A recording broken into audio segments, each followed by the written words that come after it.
On the morning of December 4th, 2024, Brian Thompson, the CEO of American insurance company United Healthcare, was in New York City preparing for their yearly investor meeting, which was taking place at the Midtown Hilton. Shortly before 7 o'clock in the morning, Brian left his hotel, which was just a couple of minutes away from his destination. Just as Thompson got within range of the hotel security cameras, a mysterious figure emerged from behind a parked car. The masked man took aim at Thompson and began shooting him. Despite the gun briefly malfunctioning, the assailant managed to fire off several rounds into Brian, which struck him in his torso, shoulder, and neck. Gravely wounded, Thompson stumbled towards the hotel and fell to the ground, while his attacker jumped onto an electric bike and fled the scene. Police were called and arrived within minutes.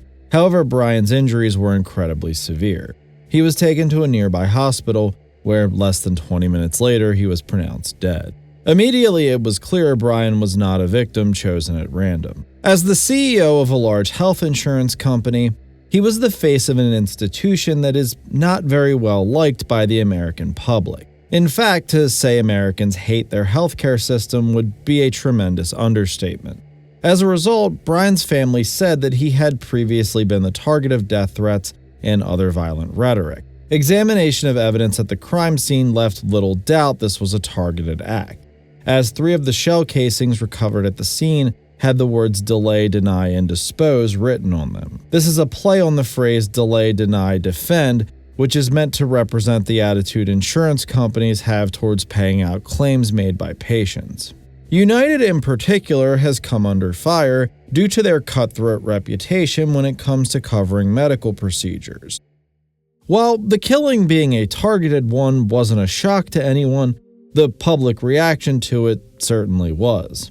When the murder of Brian Thompson was announced to the public just a few hours after it took place, it resulted in a strong, immediate outpouring of support for the killer. Yes, for the first time in 4 years of covering true crime, I can sit here and tell you that the murder we are covering is one that was, in large part, celebrated by the public. Almost immediately, jokes began popping up all over social media, the punchline of which was essentially, "I'm glad he's dead." It is, frankly, shocking the sheer amount of negativity that would quickly result at any mention of Brian's name on social media.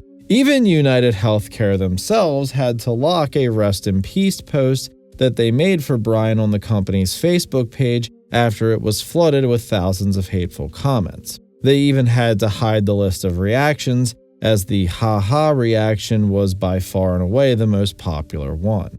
I know many of you will be horrified to see such a callous dismissal of another human life, but it is important to understand this reaction had very little to do with Brian Thompson personally, and entirely to do with what he represented in the eyes of the American public. However, this wasn't everyone, and plenty of people, particularly in the days following the initial shooting, came out and voiced their support for Brian and his family.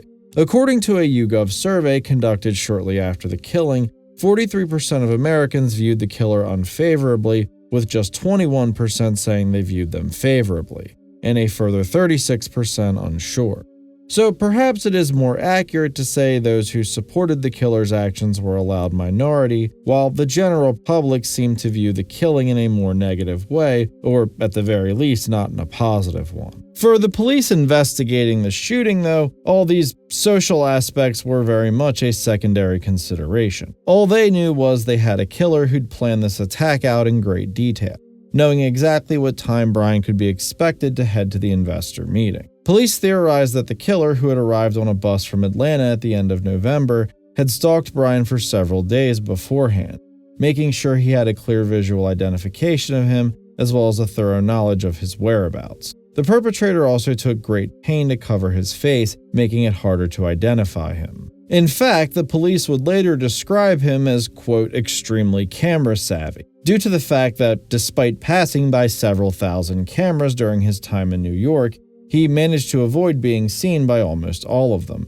Cameras tracking the killer's movements showed him flee the scene of the crime on a bike and then head to Central Park, where he disappears from view briefly before re-emerging without his backpack. Police later would find the backpack in question, which contained an empty bottle of water, a jacket, and an empty protein bar wrap. After leaving his backpack behind, the killer is spotted again on a security camera hailing a taxi on 86th in Amsterdam, which he takes to the George Washington Bridge bus station before purchasing a ticket out of the city.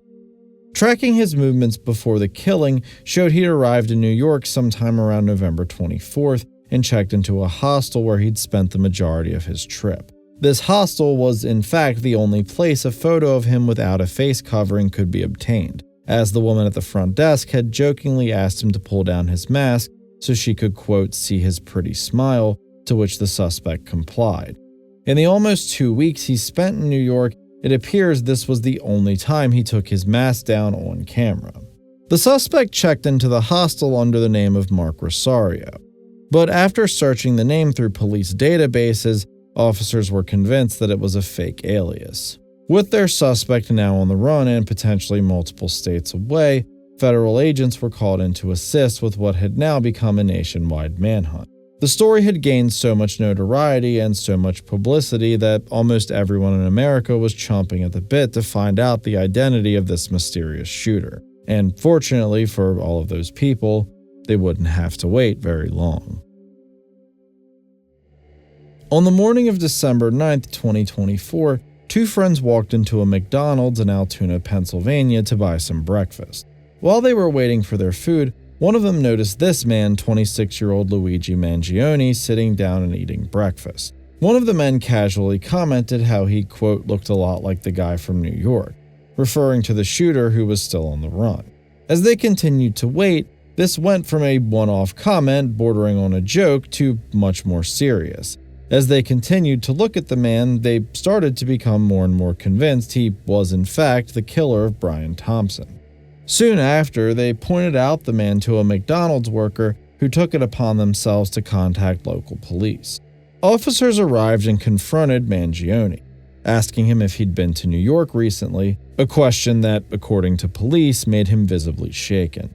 He was placed under arrest, and during a search of his persons, officers recovered several key pieces of evidence, including a gun with 3D printed modified parts, a silencer, a letter addressed specifically to the federal agents who were pursuing him, and the fake ID he'd used to rent the hostel room in New York. Additionally, they found a notebook which contained dozens of pages of ramblings that could easily be described as a manifesto. If there was any question as to whether or not Luigi Mangione had been the one to plan and commit the murder of Braun Thompson, the documents found on him during this arrest quickly dispelled these notions. In fact, the second sentence of his letter to the feds, as it was called, is essentially him confessing to the murder, stating that he worked alone and planned the whole thing out himself. He then goes on to lament that the greed of insurance companies has become a strain on the American public, referring to them as leeches and flatly stating, quote, violence never solved anything is a statement uttered by cowards and predators. When all other forms of communication fail, violence is necessary to survive. His journal was more or less a continuation of these sentiments, which also revealed the planning of this crime had gone back quite some time. Mangione wasn't your typical murder suspect. Born in Towson, Maryland, he was raised in an affluent household and sent to private school. For a couple of years after graduating, he worked different white-collar jobs, with his last known career as a data engineer for TrueCar. Luigi's family said he suffered from extensive back injuries and had undergone a spinal fusion surgery in 2023, which he suffered multiple complications from. Right around this time, Mangione had cut off all communication with his family and essentially disappeared off the grid. So it is unknown how much the surgery had to do with his motive for shooting Braun Thompson, but it was at the very least confirmed that Mangione was not, nor had ever been, a patient of United Healthcare. He was returned to New York and arraigned on a litany of charges which included first-degree murder, stalking, and criminal possession of a firearm. The drama around this case was immediate, with New York Mayor Eric Adams having Mangione brought into the courthouse via a dramatic perp walk that he himself personally took part in. Not one to be outshined on camera, though, Mangione quickly followed this up with an outburst as he was led into prison. As you might imagine, this whole series of events has created quite the stir online. As of the recording of this video, a trial date for Mangione has not been set, but you can rest assured that when that trial finally does take place, we will be quick to update you with the results. For now, we're going to leave things here. Let us know in the comments where you fall in regards to this story.